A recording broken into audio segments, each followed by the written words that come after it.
Hey everybody, it is Wonderland Book Club with Leslie Tall Manning, and our featured book today is Knock on Wood. And we're so proud to have Leslie Tall Manning all the way from New Bern, North Carolina. This is Leslie's fourth time at Wonderland Book Club, and we are so happy to have her. And this is also our last meeting of 2020. It's been quite a year. We had two meetings live in person at Quail Ridge Books, who is our co-sponsor in Raleigh. It is the wonderful independent bookstore of Raleigh, of the Triangle, world famous Quail Ridge Books. And we had our January and our February meetings. Our March meeting was canceled because that's all, that was the personal turmoil and world turmoil, as you may recall, of the pandemic. And then April, we started our Zoom meetings with Michelle Berger, and her book was about a virus, pretty funny. And she started us right for 2020. So Leslie Tall Manning, let me share a little bit about my good friend Leslie with y'all. If you do not know, she is an award-winning novelist who writes about grown-ups craving change and discovering it in ways they never expected. And that includes our book today, Knock on Wood, Gaga, and Maggie's Dream. Maggie's Dream was a Wonderland Book Club 2 years ago. She also writes about teenagers who stumble into adulthood headfirst, Upside Down, and Laura Ingalls Town, which was another Wonderland selection. And last year's selection, I Am Elephant, I Am Butterfly, two young adult books. She grew up in Western Maryland and moved to Southern California to study acting and playwriting at the tender age of 19, but she was a very mature 19, she'll let you know. And she later relocated to North Carolina 2 decades ago, and that's New Bern, North Carolina. As a private English tutor, Aunt Leslie spends her evenings with her lovely students and her days working on her own writing projects and researching them as well. In her limited spare time, she loves walking the river of New Bern, her tiny historic town, which is an awesome town, and traveling with her artist husband, Jay Manning. She is happily, who, by the way, he did the book cover. So Jay did the book cover, props to Jay. Okay. And the Lots of Luck wheel, which is pictured in the back on the author photo, which was part of a play 20 years ago. And Leslie will share all this in a sec. She's happily represented by the Triada U.S. Literary Agency, and Leslie has never experienced writer's block. You can hate her later. All right, here's Leslie. Hi, everybody. Thank you so much for coming today. Actually, I was a little more nervous coming here online than I would be driving out to Raleigh, North Carolina, because of the tech stuff. I was worried that something would happen to my Suddenlink. We don't have the best internet access here, but it seems to be holding its own, so knock on wood. Well, thanks for being here. I guess, what do you want me to talk about right now, Alice? Just the way the book got started, or would you like me to get right into it?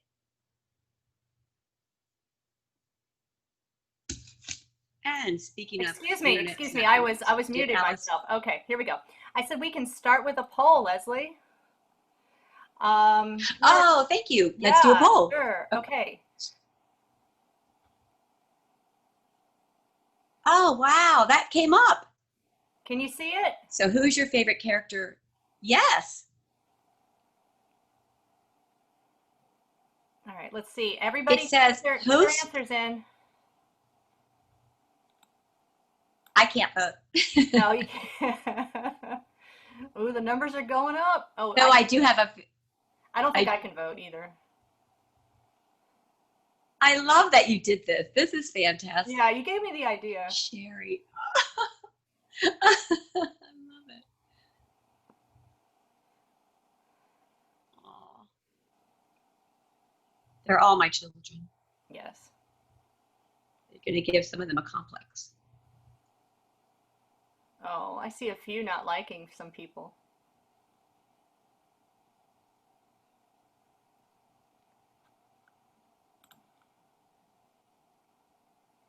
All right. Alice, should I skip poll? Yeah. Should I click that? Yeah. Okay, everybody. So did everyone vote? You can throw a thumbs up Everybody voted? All right. So I'm ending the polling. And share the results. Okay. Oh, look at Cecilia. Cecilia. Haha. Oh, she was at 38%. Stephanie That's got lovely. 25%. Oh, Yeah, that's interesting. not okay.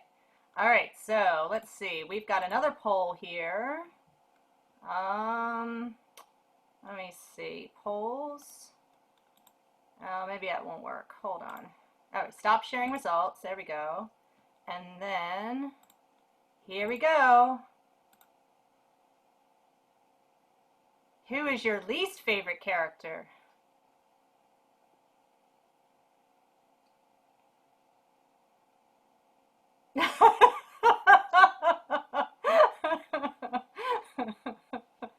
I love this is happening in real time.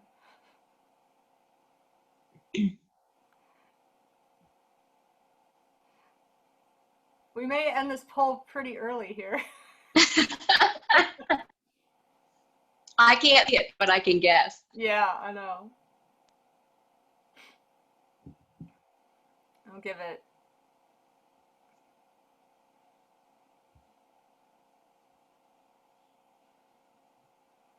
another 15 seconds.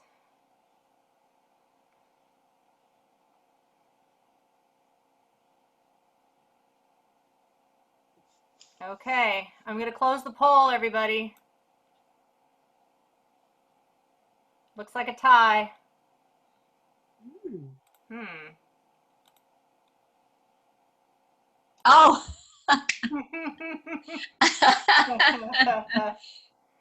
As well, that's how it McDonald at should be. 56% and Roly Poly at 44. Nice. Nice. All right. Nice. There we go. And back to Leslie. Thanks, everybody. That was a lot of fun. Appreciate that. Thank you so much, Jake. Well, it's funny because Cecilia actually, I have top 3 in the book, and it's William, Manny, and Cecilia. And I like Manny because we learn a lot about him that we made assumptions in the beginning. And then we ended up learning about Manny slowly through the book. And I like Cecilia because she's always somewhat sympathetic toward William. And of course, I love William. William's one of my favorite characters in the universe just because he's such a part of me, and I birthed him over the course of 20 years. He evolved. So would you all like to hear how the book came about and what the background is a little bit, perhaps? Oh, yes, please. Is that a yes? Okay. So I went to college pretty late. I went in the 90s. I moved to Maryland, from Maryland to California at 19, and to be an actress, as some of you know, I did not make it. And in the late 90s, I decided to go back to college, and I needed to take one more class in order to graduate. And the class was, I just chose playwriting. Somebody said, take playwriting, you're a theater major, it'll be fun to do. So I took a playwriting course, and during that playwriting class, we had to write a play. And the first play I wrote was Knock on Wood. It's the first thing I've ever written. It was Knock on Wood, and that was in 1997. And then in 1998, I was asked to direct and produce it for the Day Repertory Theater at Cal State Long Beach, where I attended. And so my senior year, my final semester, while I was working full-time and going to school, I also cast and directed and produced for our Day Repertory Theater, Knock on Wood. Now, at the time, it was written as a full-length play, and I had to shorten it down to a 60-minute play to fit into the time slot. It was only an hour time. And so that's what I did. And I cast it. The cast was amazing. I actually give them kudos in the book in my acknowledgments. I thank every single person who was part of that original play. So then also my final semester, I took a novel writing class because I needed one more English to graduate. And I took novel writing and discovered that while I loved playwriting, and I still love it, the theater, since that's my background, I took this novel writing course and I was knocked over. Like, it became my new calling. My original plan was to open up a not-for-profit theater in Los Angeles. And then I took this novel writing class, and my world sort of turned upside down overnight. I had no idea I wanted to write books. No, I didn't know you could. I thought that was just for people who had, went to Yale and Harvard and, Ivy League colleges. I didn't know some girl who went to college late in the 90s, in her late 20s, could suddenly become a novelist. But I had a fantastic instructor. So in any case, over the next 20 years and a lot of events in my life, I have written 14 novels. 5 are published. In between those novels, when I had some downtime, I started working on Knock on Wood as a novel, I think in 2005, or thereabouts. So quite a long time ago. So 2005, I started putting it into a novel, and it took me, since 2005 to turn it into a novel. It was actually published last November, 1 year ago. It's been a long year. But in any case, it took almost about 20 years or 15 years for it to come to fruition as a novel. It's a 15 to 20 year, it's my heart. This book is my heart. I've written a lot of books. As I've mentioned, I've written 14. I've also written about 10 plays. The cool thing about Knock on Wood is that it's such a part of me. And because the basis of it was steeped in theater, I am now adapting it into a musical. So the book that was once a play, then a shorter play, then a novel that's 550 pages, I have pared it down since last March into a musical. And as of a week ago, the rough draft is done. I just have a lot of music to get to. And so that's pretty much the story of Knock on Wood. My mother was a special education teacher. And I think that may have been the crux of William for me. There was a young man in my mom's class who had had a near drowning experience, and he really hadn't always been in special ed. He had been in regular school until like 2nd or 3rd grade. And then after the near drowning and a year of working with hospitals and so on and so forth, he ended up completely brain damaged, and he ended up in my mom's class. And so I always thought about him. I don't even remember his name, but I think he always sort of stuck with me. And then about 2 years ago, I was at the YMCA, and there was a young man there, maybe 10 years younger than myself, so he was in his 40s, and he was washing windows, and he was cleaning the gym, and I overheard him talking to someone, and he sounded like William. And so it almost solidified for me this character of William being realistic in his stance, in the way he moved, in the way he tried to work hard to put sentences together, in his memory, having a lot of these gaps. And, you don't know what the brain is going to do once it's damaged. There are so many different ways it can go. I didn't really want people to feel sorry for William as much as really relate to William. I wanted people to relate to William. I wanted people to sort of wish that he was their younger brother, or wish that he was their cousin, or wish that they could go to his house for dinner for his chicken every Sunday night and be there for him, because he is such a sweet, sweet man who never did anything to anyone and was sort of dealt this fated, sad hand in life. So, that's pretty much it for the book itself. The different characters, we can talk about them as people ask, I think, about the different characters. Where did Cecilia come from? Where did Manny come from? Where did these different characters come from? And I'll just preface by saying that I often don't know where ideas come from. Sometimes I have a vague idea, but as a writer, I have ideas that pour through me 10 a day. And maybe 1 a month gets written on a Post-it. And if the Post-it makes it to the file, it may eventually become a book. It's sort of a lottery system. And so I really don't have a lot of control about what comes through me and what doesn't. I don't know why or how. I'm not really sure. I'm sure for a lot of you writers that are listening to me today, you feel the same way. Or even people who read. Sometimes we don't know why we love a book or why we want to read a certain genre. You just do. You just attach yourself to it for some reason, and it just becomes, part of you. But I have to say that of all my books, this is definitely the longest, and it was recommended to me to put it into a series. I didn't want to do that because I thought it was sort of unfair to do that to my readers. I wanted my readers to have a book of heft and to trust their author and to know that all was tied up in the end in a not necessarily a neat little bow, but tied tightly in any case. And that was really important to me, that you had a book in your hand that was worth its price, that was sort of heavy, and that you could, sort of enjoy holding. I don't know if you all noticed, but the cover, which, yes, Alice is correct, my husband and I both designed this. I bought all the wallpapers on Shutterstock. It cost a lot of money to order. They're like, whatever a piece. And then that's William in the middle. And each of these characters represents a different, each of these wallpapers represents a different character. So when you open up the book, there's Billy. He matches his frame on the cover. You open up the book, there's Manny, and so on. Now, in order to do this book, have it printed in color, it would have cost me $40 per book. So I didn't do colorized on my paperback. I may do a special edition hardcover.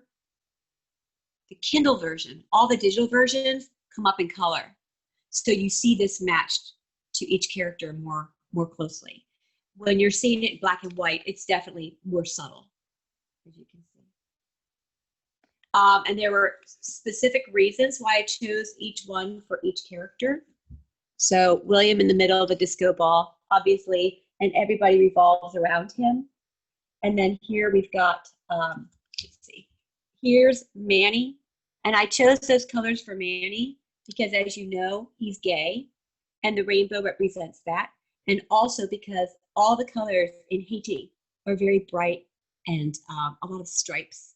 And it sort of matched their flag just a little bit. And then we've got Mom, the pots and pans. Sorry about this cover. This is my art cover. And then we've got Donald, who's, chaotic, creates chaos wherever he goes. And he's a bit confused. And then we've got Stephanie, flower power. She just, she's sweet and kind and means well. Officer Powers, I love this one because I thought they looked like bullets. And then we've got Billy. And when he dies and we see him fly through the sky, that reminds me of that. And then we have Lance. Lance is a very small character. In the original play, Lance was an even smaller character, and he had a friend named Rick. I got rid of Rick for the novel. And then finally, we have Cecilia. And she's also got flowers like Stephanie, but a little bit more wild, just a little bit wilder. So, when readers read a book, they're not supposed to analyze it the way an author does when they write a book. But just so you all know, we really do put a lot of time and thought and care into the packaging of our books and to what goes on the covers, even the back cover. Back cover's got a wild circle. It spirals. That was deliberate. It's all deliberate. This represents a record. It also represents a lottery wheel. And it also represents the circle of life and the friendships that we have that circle around us at all times. So a lot of thought goes into, each of these moments and each of these pieces of the story, whether it's the story itself, the beginning, the middle, the end, or the cover. It's really a complete package. Did I ramble too much? Oh, Leslie, that was so cool. I was wondering, I was like, I wonder what that, because I was thinking, the different, win $50, win a car, but thanks that was amazing. And for those of you who haven't read the book or did not look in the very back, that photo, Sorry, where am I? That's me at Cal State Long Beach with the original wheel that somebody took a picture of me with. Maybe Jay did. I think Jay took that picture. And Jay made that wheel for my play when I directed it. And by the way, the play was not a hit. We had a lot of technical issues and it was done in fast time. And so one of the students who played the mom, she didn't get all her lines down, and it was rough. But because it's being turned into a musical now, I'm going to use everything I remember from directing the original into the musical. And by the way, the musical has been cut by, 550 pages in a book. The musical right now is 160 pages. So it's really been pared down to the crux of the story. Oh, and I will add, for those of you who didn't say anything about Sherry in the polls, Sherry the landlord, she plays a much bigger role in the musical version. She's my comic relief. So I've actually given her a real open berth of time on the stage, and I'm really excited that I've done that. Cool. Hey, I'm going to go ahead and share the gallery. And does anybody have a question for Leslie at this point? Jorge, go ahead. Yeah, I'm enjoying the ride. I haven't finished the book, but I'm like 50 pages from the end. And it's really enjoyable, really well written. My question is, when you tell stories through so many characters as you go through the story, do you have choices? Have you agonized at times to say, I should tell this part from this character or not, depending where you are? There are some that may be given, but there are some others where one could have tell the story maybe using a different character. Was there for you any rule of selection, how you're going to do that as you wrote it? Being a 20-year process, Jorge, it's a really hard question to answer because it's in the moment. I would say, oh yes, I made these wise decisions on who to choose and who not to choose. But looking in retrospect, I had no control. They controlled me. These characters really were the ones who guided themselves. Now, that said, once the book was in its rough form, I did move things around. I did put some chapters together. I took out some things. This is the first book I wrote with multiple viewpoints. And I thought it was important to allow each of them to express the story in the best way they knew how, which obviously was through their perspective, including, Manny. What was I think the hardest part, and I didn't want William to speak until the end. So that was really important to me, that William doesn't get a voice until the end. Sorry to ruin that for you, Jorge. I also felt like each character could lead into the next scene. So if a character was in one scene with a certain emotion, I wanted it to sort of meld into the next scene of emotion. I kind of wanted to create a nice ebb and flow of emotions, which is actually helping a lot for the musical. I haven't had to change the musical around too much. Multiple viewpoints is tricky. And when I first approached my agent about this 10 years ago, he turned it down flatly. He said, nobody's going to want a multiple viewpoint. He said, there are probably 10 books out there and they've maybe done well, but people just don't want. Now today, it's actually doing very well. People are complimenting the different viewpoints. And when you do multiple viewpoints, you're really able to get inside that character's psyche, give them a backstory, make them more than just the average person in a third-person novel, or even a first-person limited. Obviously, you can't do it at all.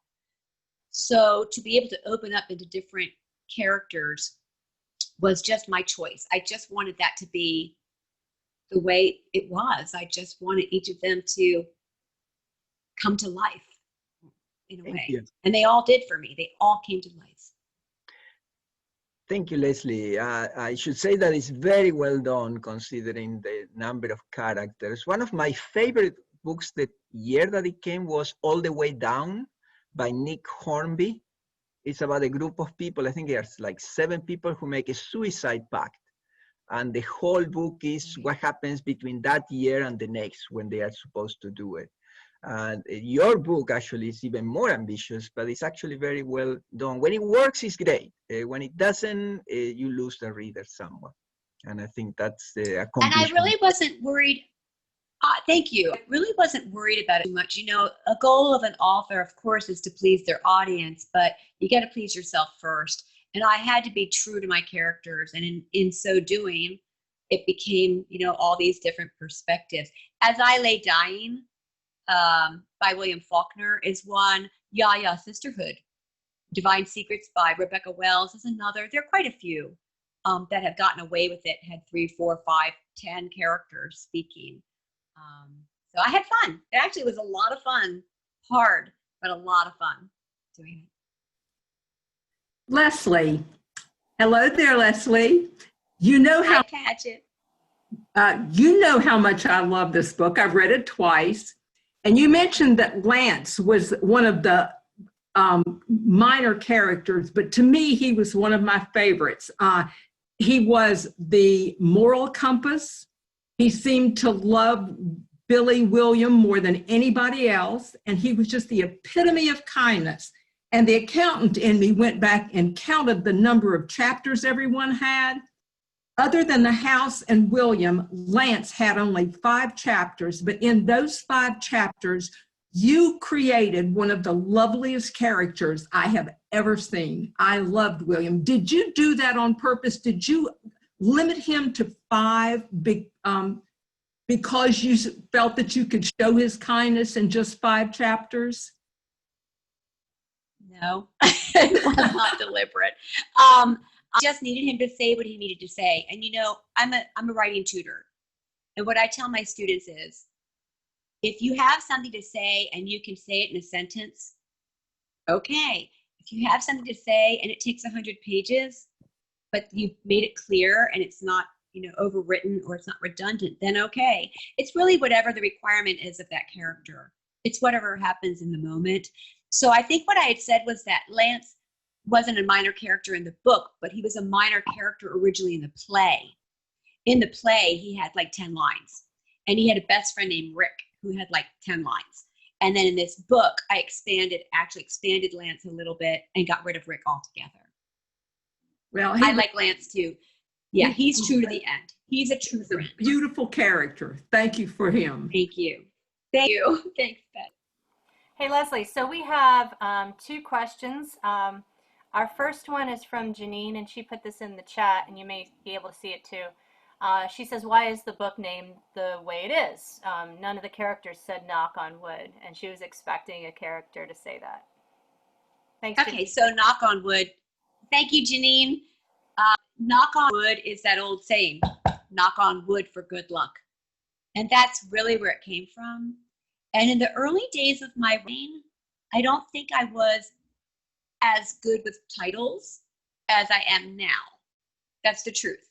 I think I've become much stronger in thinking about titles for my books.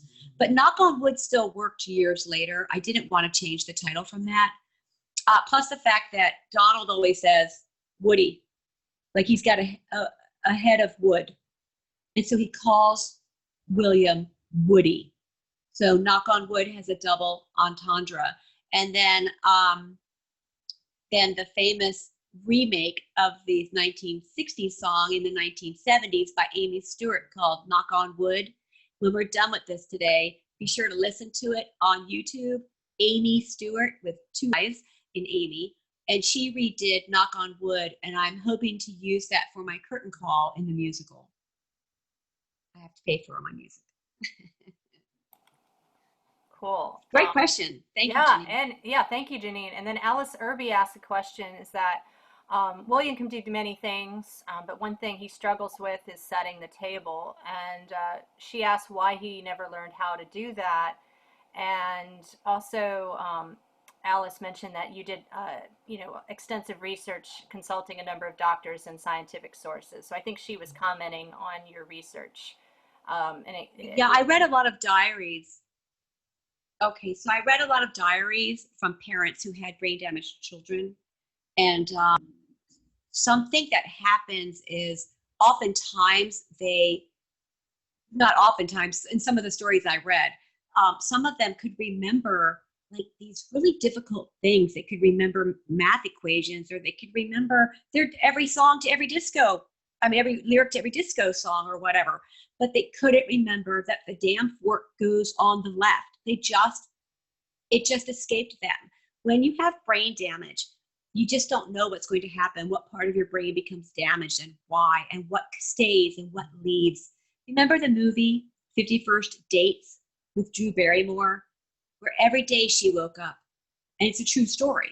Every day she woke up and remembered nothing. Nothing. It's a type of amnesia.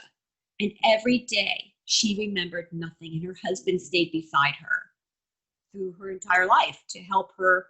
Every day she had to remember that her parents were dead, that she had to remember that her dog had died or whatever. Every day. So you don't know what's going to stay or what's going to go and why. And I chose setting the table because it's active. It's just an action that represents family coming together. It's something that she and her son do. And as much as William can't do it, I think Mom is so patient, and it's okay that he can't do it. She'll just remind him. Son, fork on the left. Son, fork on the left. It's their shtick. It's their thing. I didn't have any trouble with the quirk early in the book. My question really had to do with the way William developed near the end, and he was able to do all kinds of analytical things, not math, but analytical reasoning, but yet he could not deal with that. So I guess that's one of those quirks that just stays with you no matter how well your brain develops later. Is that correct? Well, he doesn't become, it's not like he becomes smart overnight or anything like that. He just finally gets that memory of what really happened to him underwater. Everyone around him pretty much knew what happened, except for him. And so at the end of the story, he knows what happened. And it's sort of an epiphany for him. But it doesn't really open floodgates a whole lot for him. His life is still going to be pretty basic. And we don't see him set the table again after that point. Lance actually sets the table. So we don't really see him do that, but he gets a big screen TV and he watches movies and he knows that one chicken dish and he's surviving. But he's still not ever going to be, but he's okay with it. That's the point. He'll never maybe get these things, but he'll be okay with it. Yeah, but he can figure out what to buy at the grocery store and what kind of detergents Sort of. cleans. To an extent, sure. And and some things stick with us and some things don't. I mean, I wake up in the morning and I forget where I put my glasses, or I forget where I put whatever. We have these forgetful moments, but some things I'll never forget. Hopefully I'll never forget my husband's face, or things that for whatever reason. Also, I think now that you're talking about it, if we were to really analyze it, perhaps it's independence. Perhaps independence helps us become better, no matter who you are. His mother kept him in that home. She did it for herself and for him too, but in the long run, because he went out there in the world and did things, maybe that was really good for him. Cecilia knew that was good for him, and it was. But in the end, he came home again. Well, I want to switch and compliment you, or for me, it's a compliment. You talked about different points of view. Your writing reminds me of Ann Tyler's writing.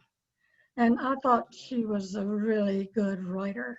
And she took characters very similar to your characters in a lower class, middle class setting and had them interact the way you did. So I compliment you because I liked her writing and I enjoyed that aspect of your book. Thank you, Alice. And it's nice to meet you. I don't think we've met before, have we? Have we met before? No, I don't think so. Well, it's nice to meet you. And thank you for the compliment. I appreciate it. And Leslie, we have a question from Denise, who has read your book multiple times and left a lovely Goodreads review. Thanks, Denise, for that. She asks. She was, I think, one of my first. Yes, yes. And she asks, who will compose the music? This is a great question. I need water for this. So I am buying a grand rights certificate. That means that I'm writing a jukebox musical. I'm not writing the music and I'm not writing the lyrics. I have written the book. And so I have to purchase the disco music. You purchase rights to it. And so that will probably take the next 6 to 8 months of my life. And I'll probably have to get a mortgage on my house. It's very expensive. So I may do a Patreon or a GoFundMe or something like that. I'll let you guys know. And then I'll give out gifts and things like that to the people who support me. It's going to be some money. You know, one song by the Commodores might cost $300 to use in a musical. Another might not be available at all. So I have backup songs for each scene. I have 20 songs that I want to use. And then even knock on wood, the last song of the play for curtain call, that may not be available. I may not be able to get it. I probably can, but it could be $5,000. I don't know yet. I'll keep you all posted and let you know how it goes.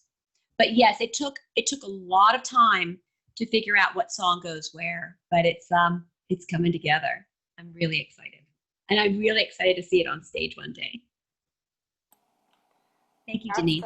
Yeah, and and everyone, a lot of writers don't know that when you use lyrics in your book, you have to seek permission. You can't just throw lyrics out there.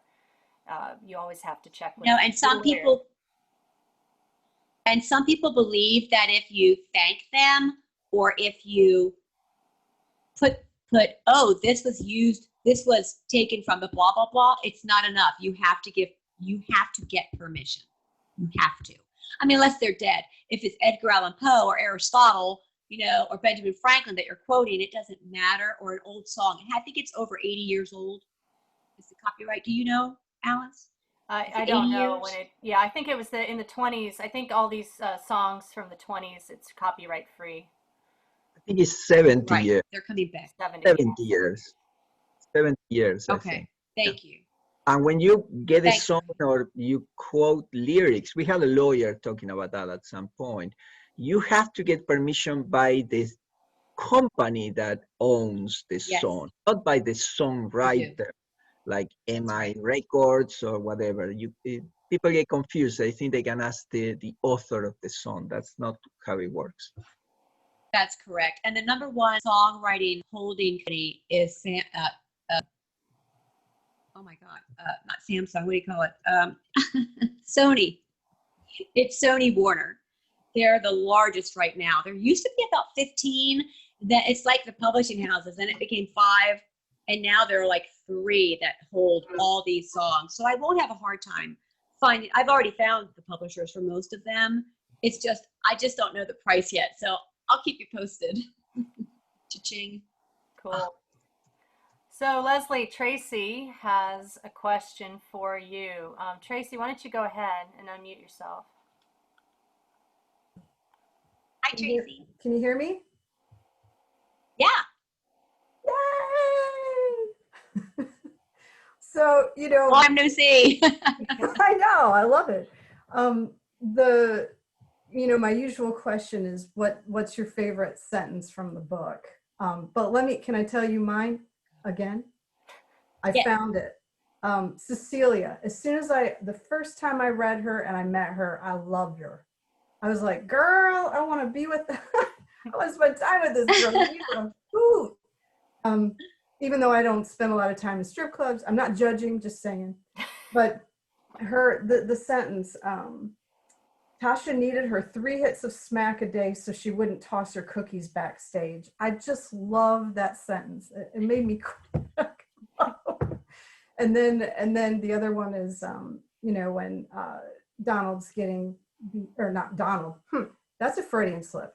when William was getting beat up, and when he says, "I'm not Donald," I swear to God, I felt like I was being punched in the gut. It almost brought tears to my eyes because I could envision this man with, brain damage. I don't know. It could choke me up again. So I have another comment, but what's your favorite sentence from the book?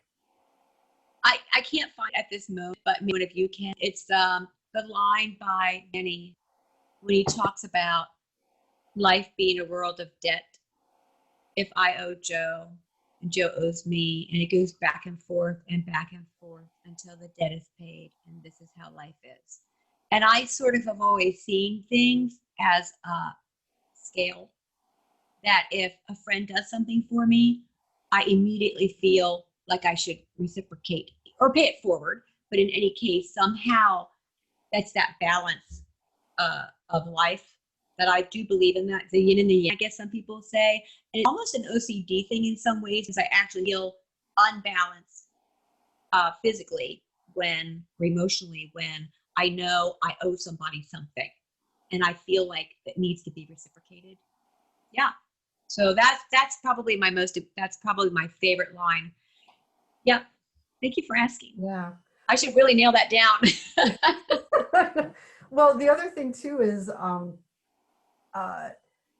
one thing that you've often said is trust the author. And as many of you know, I'm writing a book about horses now, and there were some hard moments for me in the book, but I kept remembering what you said: trust the author, trust the author, trust the author, because it was like, oh God.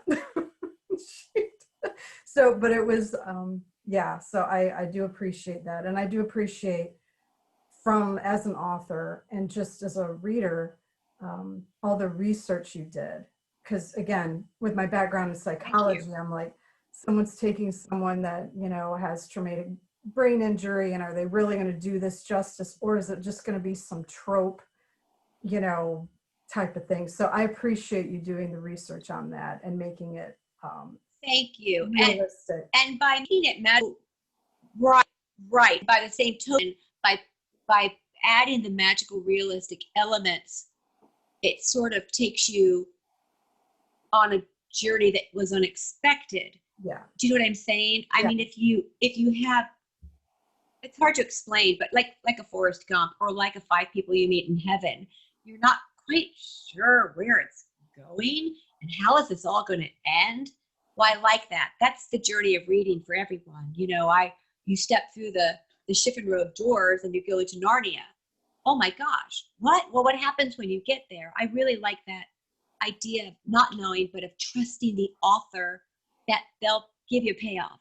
Yeah. They'll give you the payoff that maybe wasn't one you were looking for, but it's a payoff. Yeah. Tracy, what did you think of all the horse stuff? Did Leslie nail it? A lot. She did. It's just the horse should have been a bay.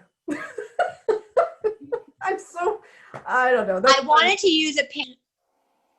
I used a paint horse because I didn't want to make it a big track, and you find bays on the bigger tracks. And so I really wanted to make it a really small town track.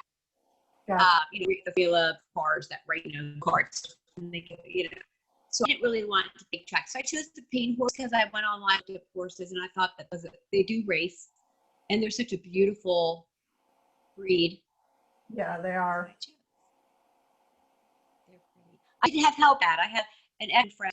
She's worked with veterinarian for many years and worked with the Santa racetrack for many years. She does not do that anymore. I'm sure you all know that during the writing of the book, many racehorses died. There was tragedies in Southern California that I can't even talk about today, and that was a coincidence happening, and that just fed the fire for this book for me and more. I'm anti-race, just so you all know that. I am completely open about it. I think it's archaic. I think it has been. I just think it should be gone. It's like the bulls. I don't get it. Sorry, but tradition, whatever. I don't get it. There was a special on HBO Sports reporting from Bryant Gumbel, and he did a great job of talking about the horror show that American racetrack horsing is, and how many horse trainers have moved to Europe because European racetracks, they don't believe in that. I've heard that. With pumping up the horses with the horses have broken legs, and then they put them on drugs so they can't feel their legs, and then they get injured. No, it's horrible. It's disgusting. We're a very greedy nation. We really believe that certain things are beneath us, like animal, and that's fine. But at least have some respect. I just don't get it. It's I don't get it. Y'all can disagree. But people like to bet. I mean, and you did move into the seedy part of life with Donald and the underworld. But we've got a question here. We've got two questions here in the chat. Robin asks, very, very cool question. Were the characters' emotions fully developed before you sat down to write them, or did they change as you were writing them? Well, because the book in a play, and I put this on play, I would have to say they definitely came a long way. They grew, they changed, they definitely evolved. As I mentioned, Lance became a much broader character. Even Sherry became a little more of a broad character in the book. She'll be even broader on stage. William even, yes, definitely, absolutely taking a 90-page play and turning it into a 550-page doorstop, I mean, it's definitely a major evolution. I think I always knew their backgrounds deep inside. I don't know if our readers know this, but writers are sort of like actors. An actor who's performing. An actor needs to know in his or her character what they had for breakfast that morning, what they had for dinner the night before, when was the last time they had a bowel movement, when did they get their last shots, when did they go to the dentist last, are they atheist, are they Catholic, are they part Jewish, but they have ideas about reincarnation, blah, blah, blah. You should know, every actor gives themselves a backstory, even if it never appears in the film or on the stage. And I try to work very hard to do that with my characters. They have pages and pages and pages of bios because I just need to know who they are completely, even if that never finds its way to the page. Somehow, at least in my mind, it becomes a more well-rounded character. That's a great question, by the way. Good question. And Paget asked, how did you research all the injecting the bird and the start of the bird flu, and I guess my question to piggyback on that is, which was in the reader questions, what now, especially since the police officer's powers is he's seeing a lot of dead birds. So what's going to happen? Well, so the first question, Paget's question, as far as where I did research, basically I did it on the internet. I mean, that's really where I looked up other flus. I have pages and pages of notes that I printed out, probably as many pages as the book, on swine flu and horse-related flus and encephalitis and what avian flu does. And I chose avian because I wanted the dove, because the dove represents peace. And a dove represents in Haiti, it represents sort of the freedom of the spirit to fly. And of course, Manny doesn't kill the dove, he lets it fly free. But then what does that do? What are the outcomes? So to point to your question, Alice, what happens next? That's anybody's guess. It's anybody's guess. Whatever happens next. At the end of any book, what happens? 2020 well, there happens, you go. right? Yeah. And Alice, isn't this funny that, when you first started talking about, when you introduced me and you talked about your beginning author of 2020 was about a pandemic or something. And now my book ends it with another pandemic. So you've started and ended the year with those two, I don't know, bookends. Isn't that bizarre? It's weird. Way bizarre. It's just, but that's how this year has gone anyway. So it makes sense. True. And coincidence? I mean, it is what it is. So I really did want that disease to be somewhat vague, a little bit vague, and not so detailed that scientists would go, well, she doesn't understand microbiology and blah, blah, blah. I just wanted to keep it as vague, but and yet consequential as I could. That was kind of a fine line to do that, to be honest with you. I love research. So Leslie, can we talk about the moment that William remembers, the dark moment that is referenced on page 123? Okay. It might be a different page in my book. Okay. The dark mint. Yeah. Oh, where Billy's, you mean? Yeah, what the real story is, and that would have been chapter 26, which reveals what really happened at the pond. Okay. So I wanted to discuss that a little bit. So, well, I mean, you all understand what happened, right? Are you questioning what happened, or are you questioning the story behind what happened? Yeah, just why you chose it the way you did, how it all moved everything together, why it happened in the first place because of Donald's psychology, and how it was it was already revealed in the first chapter. Just the first time we meet Donald, that this is obviously what he could do, but we don't know the real story. Right. Well, first, I'll say this. I didn't mind if the reader knew. The readers are smart. They can figure, yes, Donald did that. Obviously, Donald wrapped the net around him so he couldn't get out of the water. There are different kinds of irony, and there's dramatic irony. And in dramatic irony, there's two ways it can be done. One way is, so picture watching a movie, and you know that there's a monster in the barn. You know it's there.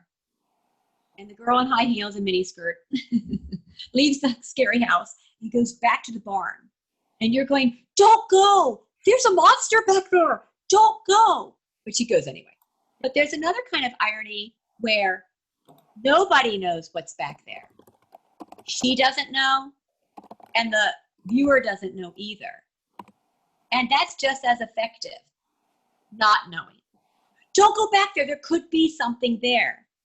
I chose the first dramatic irony, which is knowing. Let the reader know what's there. It's William who doesn't know.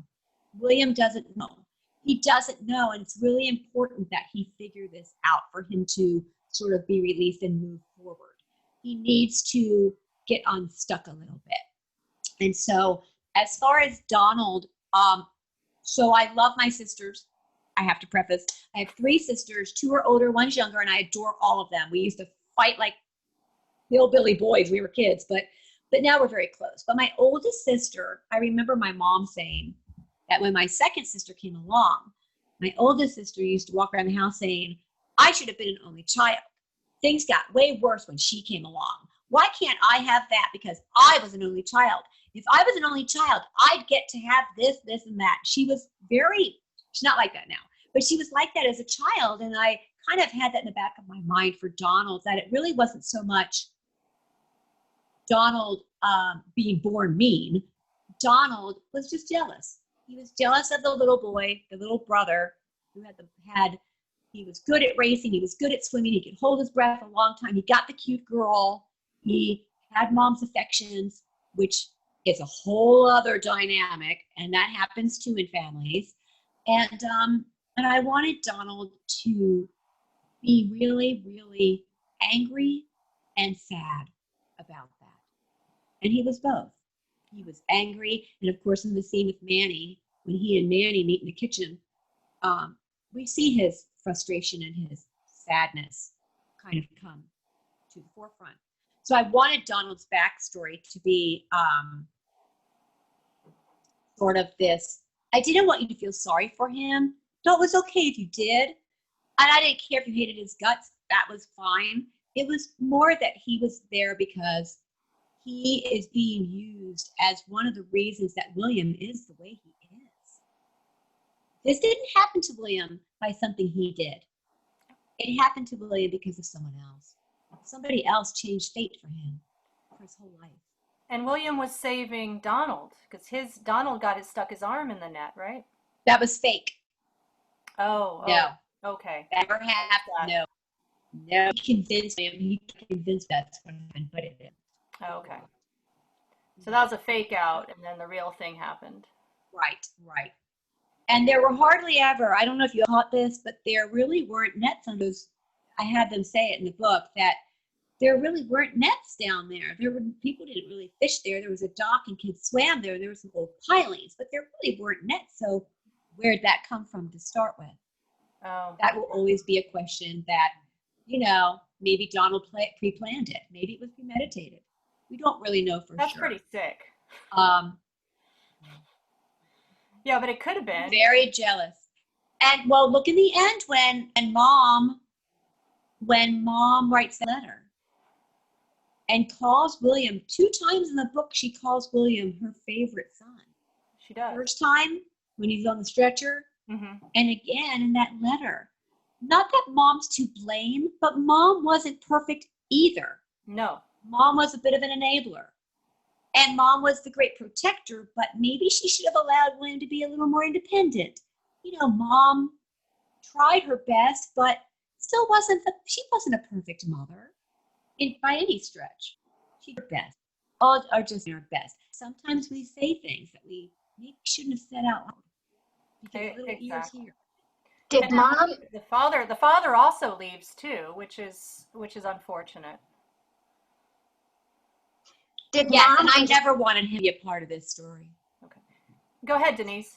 Did mom understand that William had done this? Did she have a clue, do you think, or not? You mean that Donald did it? You mean Yeah. that Donald did it? Right. No, she did not know. And even if you had told her, she probably would have stayed in denial about it. Because why dig up old bones? What's that going to do now? Because that's what Lance and Stephanie thought. Lance was like, we can't tell him now. What's that going to do? Drag him through court? Or, what's it going to do for anybody? It's just going to kill the family even more. That's his choice to not tell them. And he has to live with that as well. How did Lance and Stephanie know that that he did it, that Donald did it? Oh, they just knew. Okay. There is no real proof. They just knew. The way he acted, sitting on the hall, Laughing acting at the like end. nothing happened, coming up, going right past Billy in the water, coming up, and he's still down there because Lance looks down and goes, "Oh my God, you guys, go get Mr. Baker. We've got a problem here," and he jumps in. Yeah, and then Donald's out in the grass, just laughing away, not helping. No, not helping. But nobody notices, and usually in cases like that, police don't investigate things like that as though they were a crime. It becomes a sad thing that happens to a family. Yeah. Well, you wrote that very Look well. at it as a Yeah, you wrote that really, Thank really you. well. Yeah, absolutely. So we've got 2 questions here. Gerald has a question, and then right after Gerald, Tracy has a question. So Gerald, you can go ahead. Okay, thank you. More of a comment than a question. Leslie, I don't find the observation you made about things having to be balanced. I don't find that at all strange. In Hindu thought, they call it karma. You don't have to go very far into Judeo-Christian scripture to find a similar idea, not as well developed, but it's still there. I have a son who's severely multi-disabled because of brain injuries as an infant. And as a registered nurse for many years, I've helped people take care of family members that are disabled. One of the things that we learn along the way is, okay, my child is not experiencing life the way I would have liked.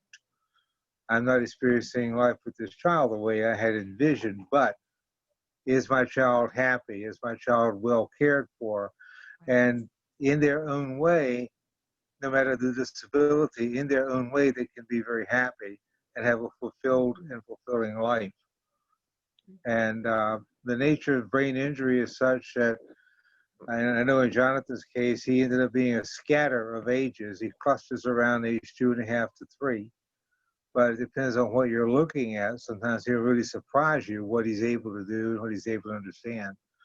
And that's, you captured how that plays itself out, both with the individual and with the individual's caregivers and support team.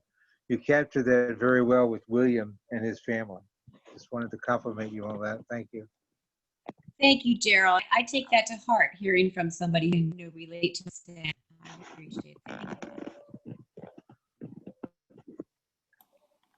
Thank you, Gerald. Tracy, you had a question about Stephanie. Leslie, I was just wondering if you ever considered having Stephanie end up with William, or if that would just be purely out of guilt. No. If the motivation might not be the same. No, and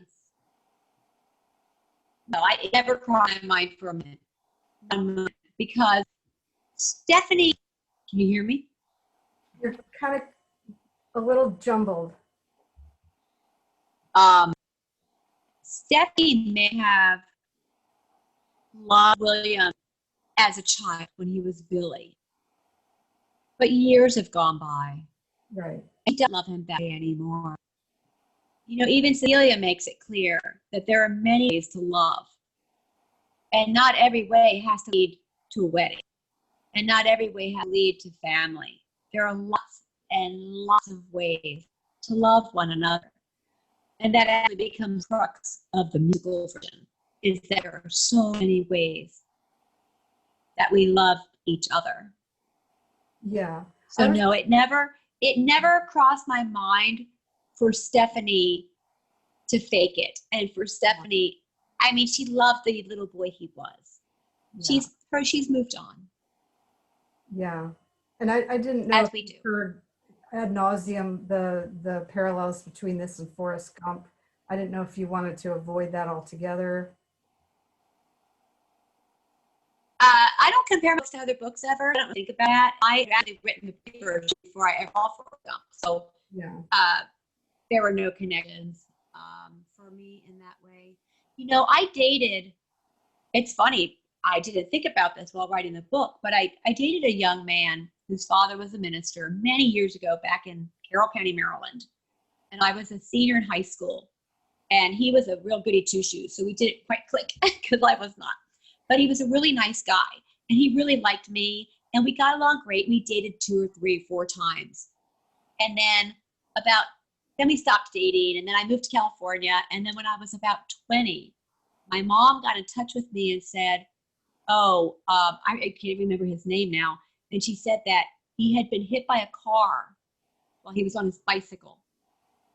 And he had been the #1 wrestler in Maryland. Like, he had won championships. He was in college and wrestling, and he is completely damaged. I don't know how he is today. I know that he was walking with a walker for a long time, and my mom had been in touch with his parents for many years, and I don't know whatever became of him. But now that we're talking about it, it kind of tears me up a little bit, because it makes me remember that there's a lot of people out there with traumatic brain injury, or even slight brain injury that can, change your life in an instant.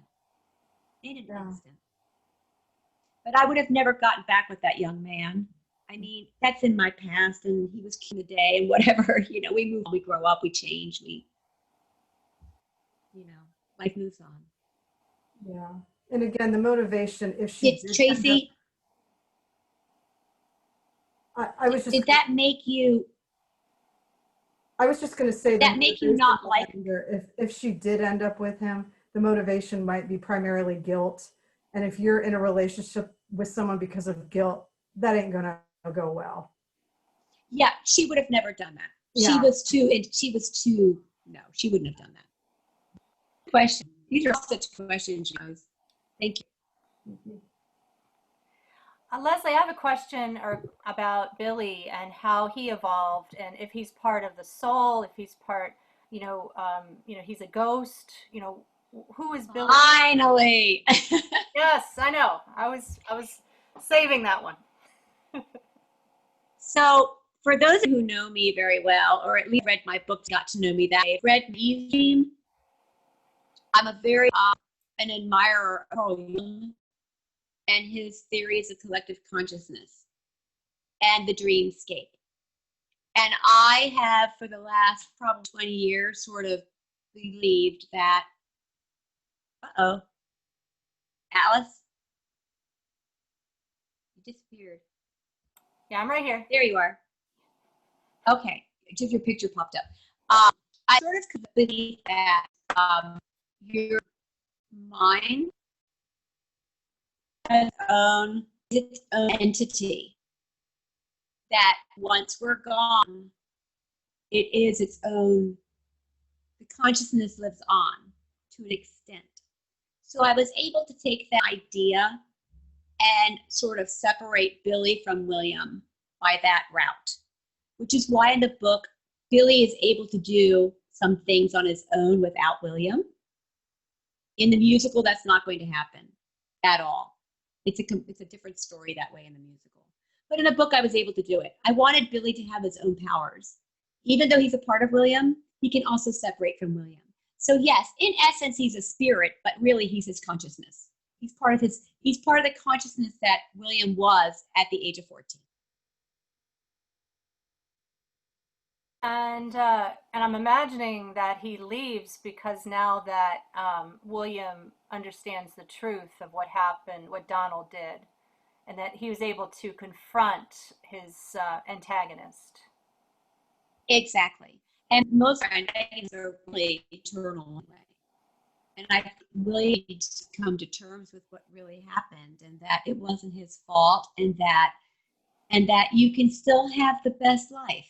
Even if it's not what everybody would consider the best life, you can still have the best life. Though it was good that Donald goes away, it's good that Donald leaves the picture. I wanted that, always wanted that for William. I wanted Donald to be, I wanted him to pay for what happened ultimately, and he does. And but I don't think William would have even asked for that. I think it was just enough for William to remember that moment, to remember that he used to be smart, to remember that he used to have all these great things, and that now this is just the life he has, and it's the best life for him. It is the best life. It's whatever life you have is the best life, because it's yours. So I'm going to cry. And it's so sad that Donald just ruined, I mean, I guess he didn't ask for more than, all he wanted was to be a bad guy, really, to have his own island and own hoochie mamas and to be away from everything. But he killed his own mother, just by his kindness, and he almost killed his brother. It's just, and then the circumstances that his father, who loved him the best, went away. So it's like all his actions caused him to be, he should have been in jail. But I mean, of course, too, he could have, everything. Remember, not all narcissists wear suits on a tree. Narcissism can happen in a trailer park. Narcissism can really make you do some pretty messed up things because you feel you're the center of a universe. Mm-hmm. It's a very immature, it's a very, very stunted, immature way to be, place in life, I think. And you wrote Donald. Alice, you had asked me. Sorry. Oh, I was just going to say you wrote Donald really gross, and thank you for that. Oh. Okay, you're welcome. I can't wait to see who plays them on the stage. I could smell him. I was like, that's oh my God, great. You made him so I can't bad. wait. Like, I could smell the guy. I can't wait.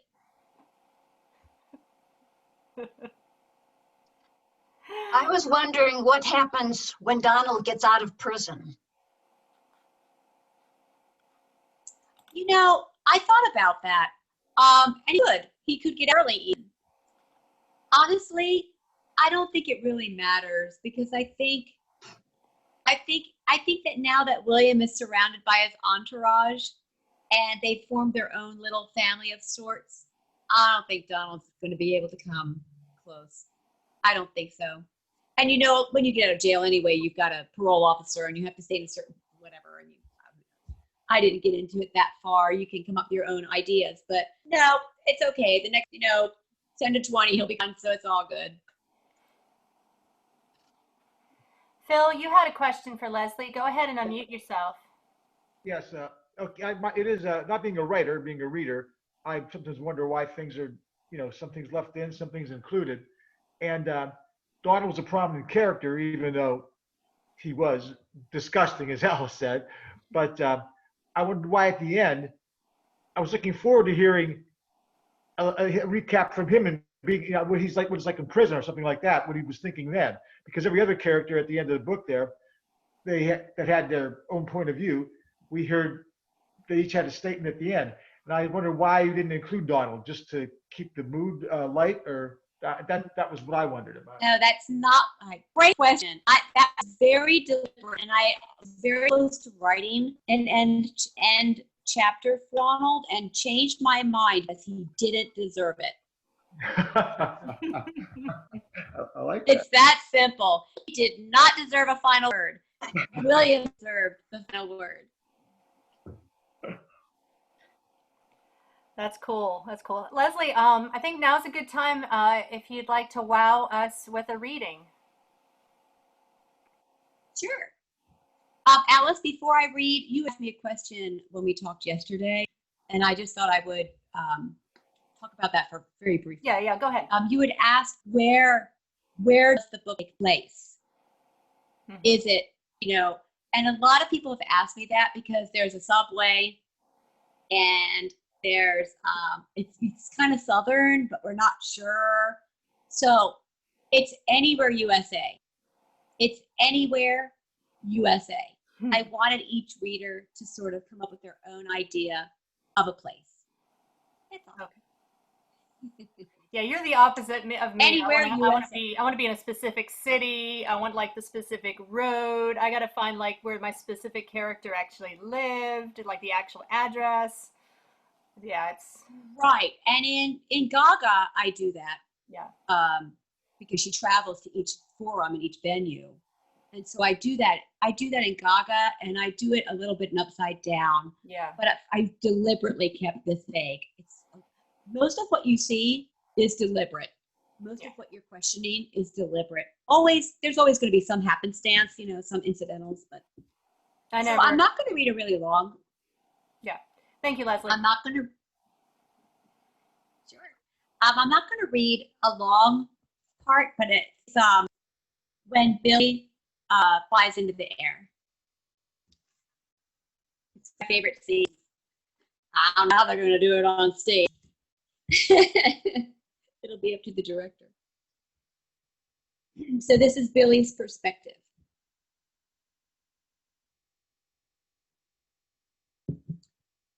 The water entered my throat, my lungs, my ears, my stomach. Somehow there was a comfort in becoming one with the water. I stopped struggling to free myself from the net, which held onto my ankle. No longer needed the body which had belonged to me for 14 years. I heard a song, muddled and far away.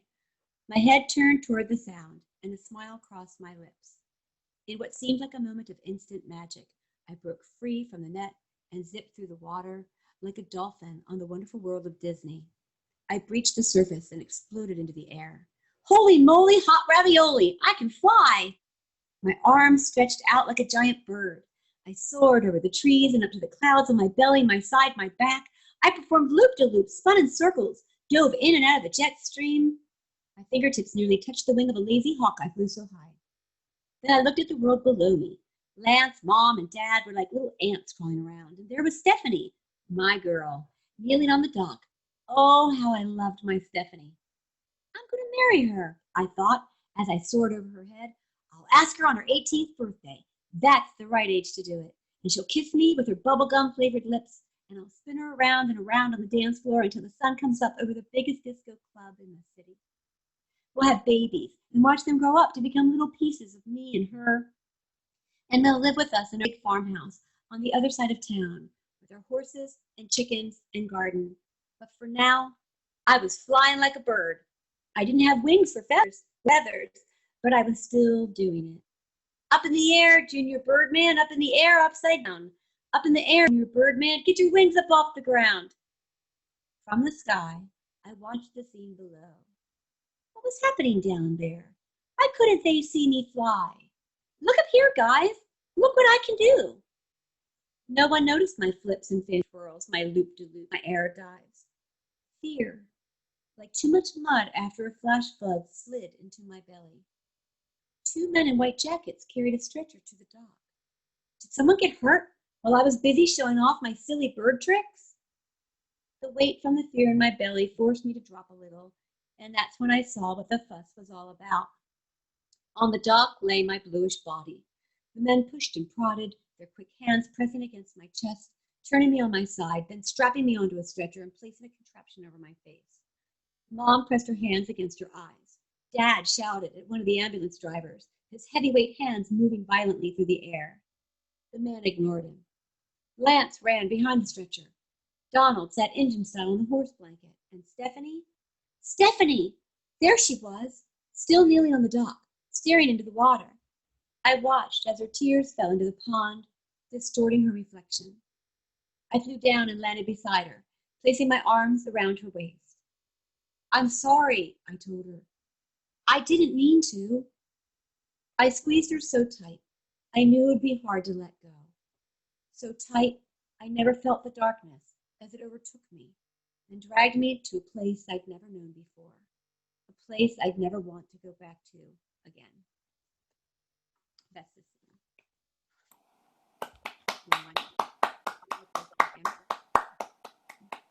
I read that scene because it's short and because I believe that when you leave your body, that's what happens. At first, you just celebrate. Your soul celebrates. Your consciousness celebrates. And if you fly up and keep going, then it's over. But if you kind of hover a little bit, you might get stuck. And of course, Billy gets stuck and William gets stuck. Yeah, I think he's a ghost. Perfect. Yeah, because the little boy on the bus can see him. Yes, he can here's be my seen. question. So we know that Neon did not get the fatal blow that was intended for her, and the clue is in the last sentence that Manny's looking at the coffee packets and the sugar packets, and that's revealed later. But she has stress. So was the stress caused by Billy, or, I mean, something must have happened because she could have been perfectly fine. Could you talk a little bit about that?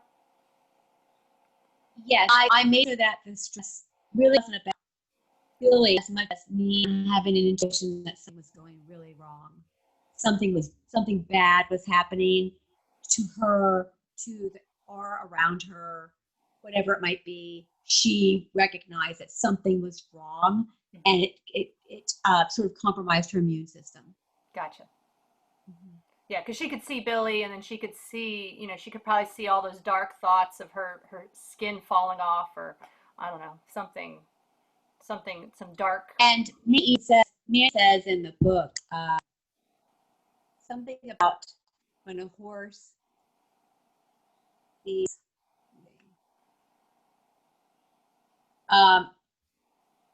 Mia says, my mom's gran, who lived to be 93, believed that when a horse looks a man in the eye and goes mad, it's because it has witnessed the man's future. And the only time a horse can see a man's future is if it is dreadful. So Manny would explain to you that the horse knew that something bad was going to happen to her ahead of time. Yeah, that makes total sense. Even though it didn't. Yes, I know. I was like, The author. Leslie's gonna kill a horse, and Tracy's gonna kill Leslie. Just never let me read this book if something like that had happened. But she killed the mom. Is that because you have to kill a character in a book to move things forward? No, not at all. I why I killed her. In retrospect, I think she did her job. I didn't need her anymore. Quite. I mean, I didn't want to be dead horse part of that poem. I felt that it was her time to go. It was just her time. When it's a character's time, the author knows it, and we just make them go away. It's their time. Yeah. I loved her. I love Mom. But she did what she needed to do for the story. Yeah. I think so. Yeah, I think so. And then William has the money too. Yeah, and we forgot to mention Gina at the bank. Bank Gina. She was a character too. Yeah, she's pretty fun. She's going to have on role play as well. But in the musical, I really am excited to introduce everyone to Sherry, the landlord. Oh, she yeah. gets a song and everything, and she might wear roller skates. We'll have to decide to see who the actor is. Yeah, she was not my favorite character. I mean, she was gross, but I mean necessary. She's also minor. She's very minor. Yeah. She's barely in there, but in the musical, she actually becomes a very important character in her own right. Yeah. Tracy, you have a question? Can I just say one thing? Yeah, please. The picture I got of Sherry is in the 90s in SNL. Sherry O'Terry used to play this character that was like, went to the pharmacist and was on like this drug and that drug, and her hair was like this. And that's the picture I got of Sherry. That's what Good. Perfect. That's who I saw. Perfect. Phil thinks, And I think I was going to say, Phil thinks that she reminds him of Carol Burnett in the musical Annie. Miss Hannigan. Good one. I love it. Yeah. Yes, Hannigan. I just saw that musical like 2 months ago, just for fun. Yeah. A little younger. A little bit younger. Yes, Miss Hannigan. And then wasn't it Miss Hannigan's evil brother was the one who did the whole scheme? Yes. Okay. Brother and the sister-in-law. Yeah. Peters. Yeah. Yeah, great stuff. That was fun. Good stuff. So I mentioned Yeah. Tracy already, so bear with me, Tracy, as I repeat myself. But I'm really, really excited to do the musical version because I'm going to be bringing in a lot of minorities, a lot of people of color. In the musical version, there's 3 backup singers instead of 2 men and a woman. Now, the director could change that, and that's fine. I could even have Cecilia she could be Asian, she could be Black, she could be anything. She could be anything. Sherry technically could be anything. Officer Powers could be any race. We know Manny's Black. So I'm really excited to, theater and writing is the place where you get to do that and go for it. And so who audition has the triple threat where they can sing, act, and dance. Hopefully it will turn into a really neat on-stage production. I'm really excited about that aspect of it, bringing minorities to the stage. Love it. Love it. Cool. All right, does anybody have any last questions for Leslie? And then we will conclude the recording and then have a little bit more fun time. Just as the backup singers that she mentioned, where they pop up repeatedly. They just, and Billy sees them and William sees them, and they just his imagination, or are they significant? Some other significance to the story besides that? Well, they're significant to the story in that they represent the past for him, the music. Because in the end of the book, he becomes like a rapper, and the backup singers are dressed in rapper gear. So they're going to be with him forever. They're just going to change a little bit as he changes. So they're sort of a part of him as well. They represent, I think music almost always represents the part of life that's just so fun, and we look forward to music. We really can't live without music. And for William, it's the one thing he can always count on. Always, forever, will be the music in his head. So those backup singers are pretty important to him. And it was a way for us to see into William's head, since you didn't allow him any special chapters Right. until the end. So we could see, Right. feel what he was thinking and feeling. And it did help me. Those characters helped me get into how he was thinking. Yes, thank you. I agree with that. So, is William ever going to learn how to drive, or how is he going to get stuff? No. Is he just, how does that work too? Because in his small town, there's not bus. I guess there's a bus. I don't know. They have a bus nearby. He can walk. He's capable. He'll make it work. He'll make it happen. Today we have Uber. Of course, this was the 90s. So Yeah. I didn't go that far into his future, but if we were to continue the story, I'm sure if he needs help, Lance will pick him up. Julie can pick him up. Maybe a neighbor. We find in the end that people really are helpful and they really are kind. And that friends really do come to the aid you need them to. Yeah, his mom had a lot of folks at the funeral. Which Yeah, is good. quite a few. Yeah, and that's going to be a scene in the musical as well. There's actually a character that I added that's not, I don't know if she's in the book or not, but she's in the musical. Trudy was the one with the I think it's in the book, crazy a hat, small scene. Yes. who kept asking him She's all in the those musical. questions. Yeah. And yeah, she went He's a little going to be inappropriate. singing in the musical. Yeah, okay. If I get my way. Yes, she was very inappropriate. Very inappropriate. There's always one. I was like, Trudy, shut up. There's always one inappropriate person at a funeral, at a birthday party, at a graduation, At a wedding. It's Trudy. At a wedding. All Well, right. there's lots at the wedding, sure. All right, on that note, everyone, we're going to conclude the recording, but you all stick around, don't go anywhere, and thank you all for watching us at home.